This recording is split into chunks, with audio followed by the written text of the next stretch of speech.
then you'll know the 4 main reasons why World War I began. And you'll know 3 reasons why the United States got involved. This war began in 1914 and it lasted for 4 years. From 1914 to 1918, there were major countries in the world that fought.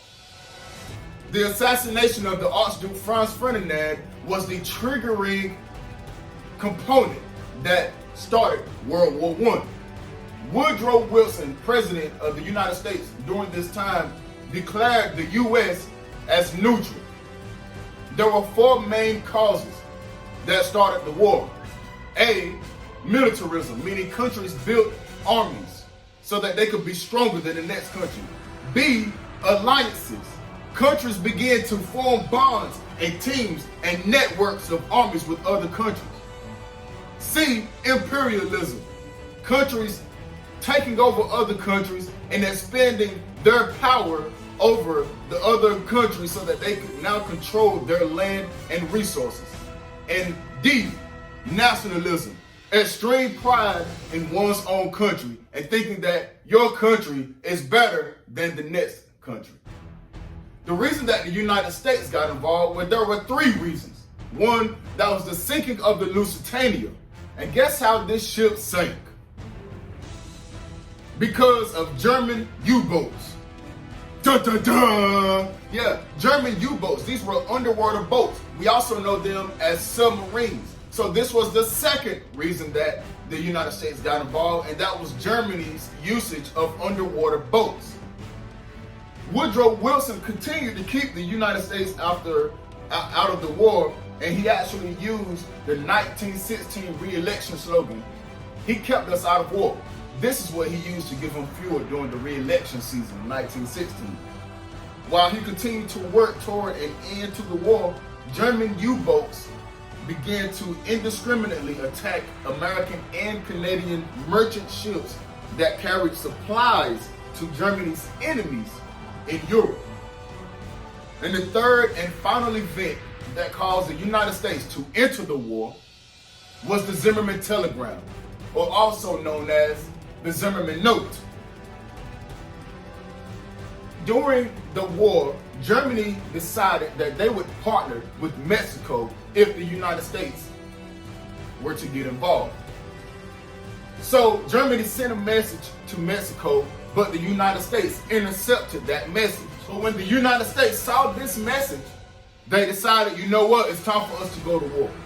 After 2 years of the United States saying, hey, we need to get into the war. We've got to go into the war. We got to go. They've already sank our boats, our merchant ships, carrying supplies. They killed some of our citizens. We need to go to war. And so finally they did.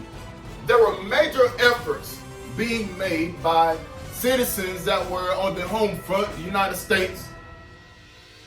American railroads came under government control in 1917. This widespread system consolidated into a single system with each region having an assigned director. This greatly increased the efficiency of the railroad system, allowing the railroads to supply both domestically and to the military needs. This control returned to private ownership instead of government. It could return to private ownership in 1920. In 1918, guess what? The telegraph, the telephone, and the cable services also came under federal government control. Then also returned to private control within the next year. The American Red Cross also supported the war effort by knitting clothes for the soldiers in the Army and the troops in the Navy. They also helped to supply hospital and refugee clothing and surgical dressings.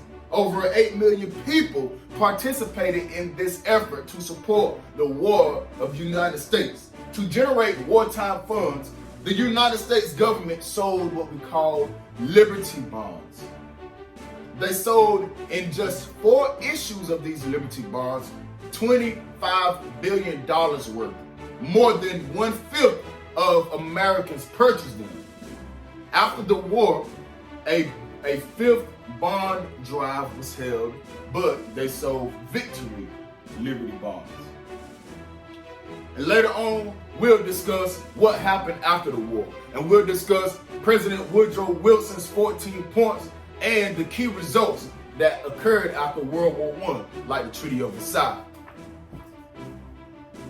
This is Mr. Brother reporting out. If you have listened closely to this video, then you know the 4 reasons as to why World War I started, and you'll know the 3 reasons why the United States got involved. See you later.